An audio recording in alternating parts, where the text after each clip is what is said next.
I desperately need a pick-me-up kind of fragrance. If you could see what's on my table, oh my gosh.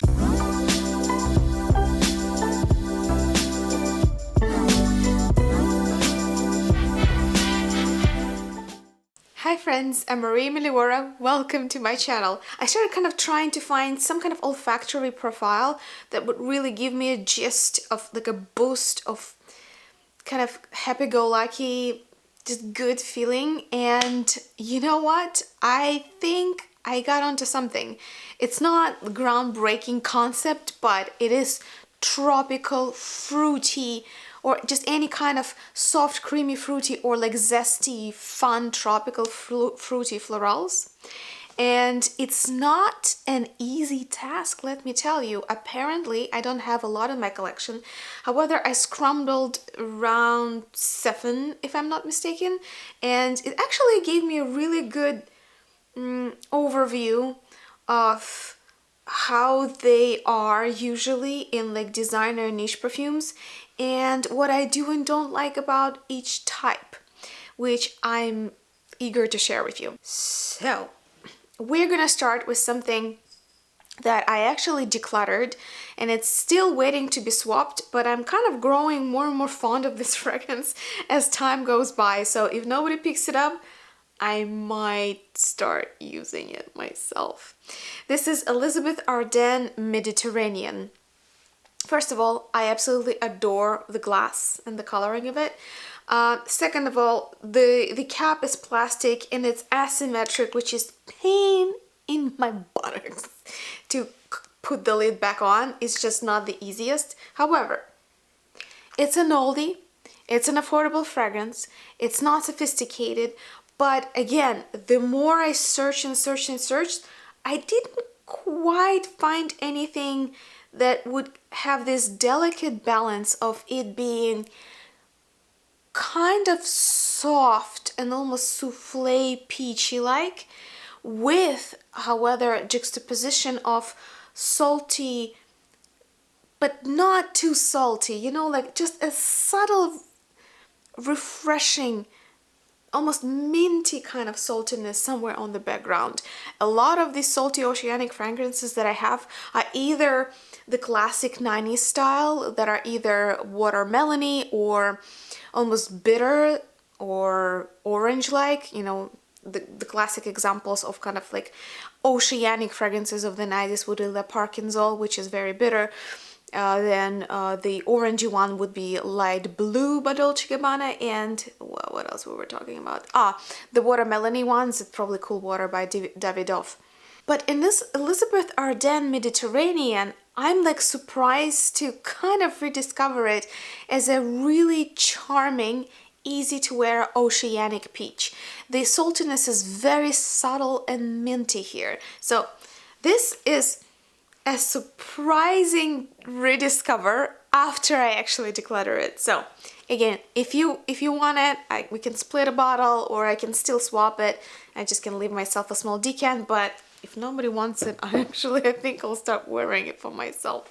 A surprising semi-dupe to the Elizabeth Arden Mediterranean is Lalique Azalee. I never even thought of them as on the same plane, but Azalee is another even creamier but slightly cold, kind of glassy type of peach. And it also brings a third kind of peach smoothie to my memory that I used to have, which was Delicime, the peach, the peachy liquid inside of like a really gorgeous bottle. I basically bought it for the bottle, but eventually I have to give it up. I think my mom used it up eventually. So that is almost like a peachy smoothie. The Lalique Azalee gives me a very much similar feel.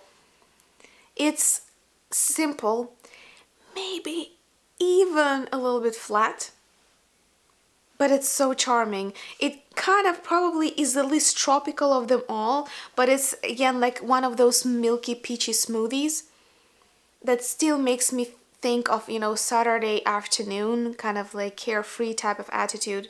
So yeah, this is another another good candidate. If you have one, you don't need both. So I think more people now know of Lalique Azalee as like an underrated gems, basically an affordable perfumery. Lalique perfumes are always worth considering if you're budget constrained, but don't shy away from trying some Elizabeth Arden fragrances. They're also super affordable, and they do have certain profiles that kind of, maybe they went out of style, but now I think they're about to come back into the picture. A rather well-known flanker by Mugler, which is Angel Muse Eau de Toilette, only came to my life in 2020, and I'm so glad it did, because I stayed clear of Mugler, Alien, or Angel, especially Angel fragrances, for a long while, because they are the ones who basically wrecked the perfume market with the introduction of killer doses of ethyl maltol, which is basically like candy sugar kind of a type of accord. And you can tell that it has this like signature super, it's not syrupy, but it's kind of like candy sugar type of liquid sugar. I would like, I call this usually obesity in a bottle. But if Angel Muse Eau de Parfum also supposed to have this kind of nutty note, but that one is unapologetically supercharged sweet, the Angel Muse Eau de Toilette, I'm very surprised to find, has this delightful tropical fruit type of tartness. I think, what does it have? I think it is passion fruit, among other things. And it's kind of fun. I must say, this is kind of fun. It makes me think of kind of tropical fruit slush. I will rather enjoy the generous decant that I got from my subscriber. Thank you, Bella, very, very much. And I don't know if I'll buy a full-size bottle, even though I kind of like the design of it. And it's also, okay, this is silly of me, but it's very hard to find Angel Muse by Mugler in Europe, but rather easy in the United States. And I almost kind of feel I should like utilize the fact that I live in the United States and get it while I'm here. I don't know, it makes no sense, I know. But just being honest. So yeah, will I buy it or will I not buy it? We'll probably know down the line when I use up all of the Tropicalia that I'm about to show you today. But I am amazed to find myself loving sugary fragrance by Mugler. This is something new. That's not usually the sentence that comes to mind, and that would be the first one, and I mean it quite literally. Okay, all right, let's move on. The next one is gonna be Escada Aqua del Sol. I got myself a teeny tiny sample, but here we could bring easily probably over a dozen of Escada limited editions, you know, like a resort editions and all kinds of seasonal flankers that they come up with. Because if you think of affordable, punchy, easy to wear, yet like not overly sophisticated, let's face it, tropical fruits, Escada owns the space. It's been delivering consistently a lot of options for many years. So this is just, you know, like it's almost a placeholder for any of your favorite Tropicalia by Escada. So the Aqua del Sol that I've been trying, to me, is pretty much dead on strawberry sorbet. I've tried a few in my heyday, and I think this is almost it. If you really are trying to stop eating too much sugar and like prevent yourself from overdosing on gelato and on sorbets and all kinds of sweets, having a few fragrances of this kind on hand might be rather instrumental. So yeah, I think I will actually, this is the one that I found that is so uncomplicated. Like I can't see myself buying a full-size bottle. But right now, this is like liquid happiness. I need this in my life. I'm gonna completely pour it all over myself and enjoy tonight. So yeah, my choice of fragrances for tonight is Escada Aqua Del Sol, and the reason why I actually made this video. Here's a rather unusual option that also kind of I stumbled upon thanks to my subscriber Bella. This is a cacti flower with strawberry among other notes, and this is Arizona by Proenza Shoulder, a designer fragrance that I heard nothing about until Bella sent me a decant. I kind of envisioned that probably that's what Sedona is supposed to smell like. The cacti flower here, not that I know what exactly is meant by that, because I've had a number of cacti in my life and some of them flowered, bloomed, and they all smelled rather differently. So I don't know what really the cacti flower references here, but it overall creates this kind of almost lychee without the tartness, kind of like this sweet, round, kind of tropical fruity, but without the tartness type of accord. It's kind of creamy and very, I guess, yeah, like the cream and strawberries kind of style.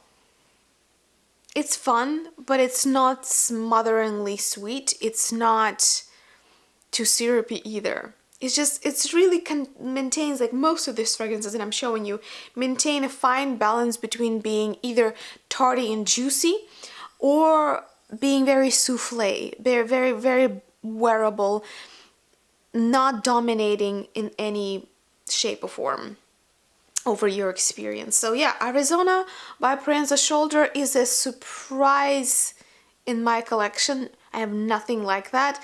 And even though, as I mentioned before, tropical fruits is not really my cup of tea, I'm rather like enjoying myself tonight, trying all of these. They're fun. And sometimes that's all you need. You just need a little bit of unsophisticated, simple, easygoing fun.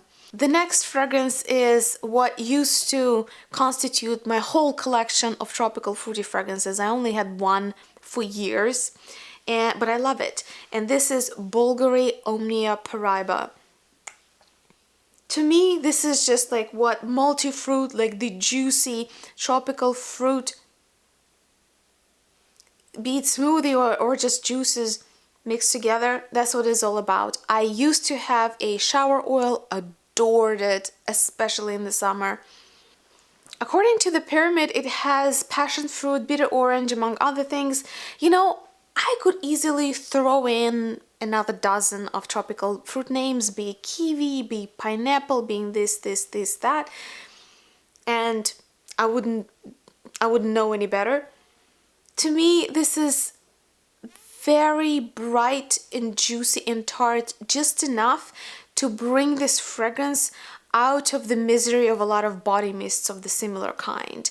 Because let's face it, the fruity fragrances were really brought down by explosion of body mists and all kinds of very, very cheap, unapologetically synthetic analogs that, you know, would cost you $5-6 in like a can, I don't know, of 200 ml.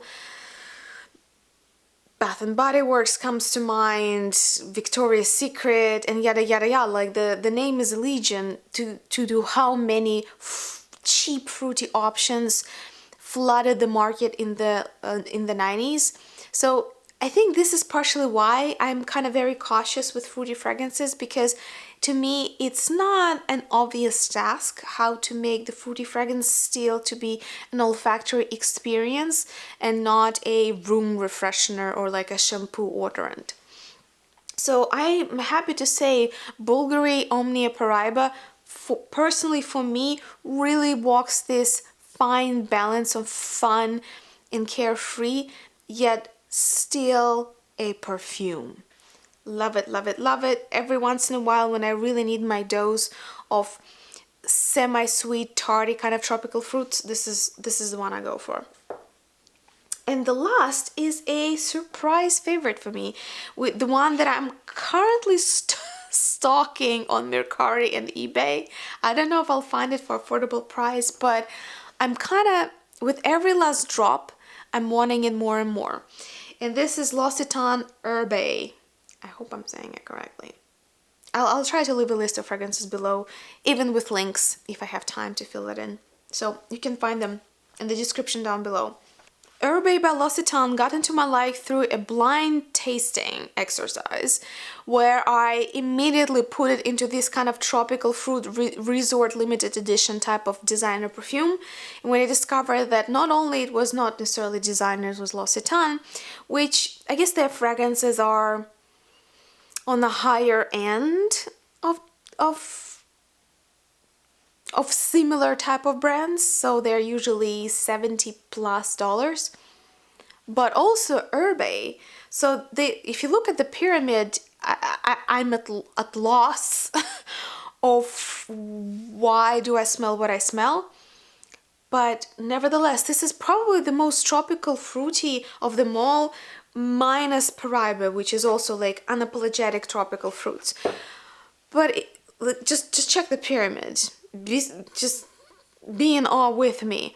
The only notes that I can kind of attach to my impression is probably gonna be blackberry and honey. So this really fun, tarty, zesty, sweet, and sour kind of combination is probably honey juxtaposed against the blackberry note. That's the best I can describe it. Probably, yeah, the more I say it, the more I believe in the blackberry story here. But before I looked at the pyramid, I was convinced it was some kind of multi-fruit story with kiwi, passion fruit, you name it, you know? Unbelievable, just unbelievable. There's nothing herbaceous about it to me, except for maybe it's kind of vibrant greenish type of opening. But to me, this is fruits. Okay, maybe berries with honey, that could do, but still, to me, this is such a resorty feel. And not gonna lie, I have maybe like 1 milliliter left. And I'm dying to get the full-size bottle. I know I might lose the flames for it rather quickly, especially given that I'm not a big fan of tropical fruits and I already have kind of a staple in my collection. I can't help it. This is like the reason number 2 for making this video. I am reckoning, I'm trying to force myself to a decision boundary. Is it worth the investment? Because if it was like $20-$30 like these are, that would be a no-brainer. But for 70+, I mean probably even 80+, if I'm completely honest with what the market looks right now, Urbe by Lositan is kind of becoming a bit of a splurge considering my usual menu of fragrances. I'm kind of curious to hear what you guys have to say. Do you like tropical fruits? Do they bring you joy, or do they rather smell cheap to you? There are pros and cons to this olfactory family of fragrances for sure. If you have any favorites, what are they? And what are the other ones you would recommend I try? I'll be waiting for your comments. Thank you so much for watching. Please don't forget to like and subscribe if you hadn't had a chance yet. And I'll see you in the next video.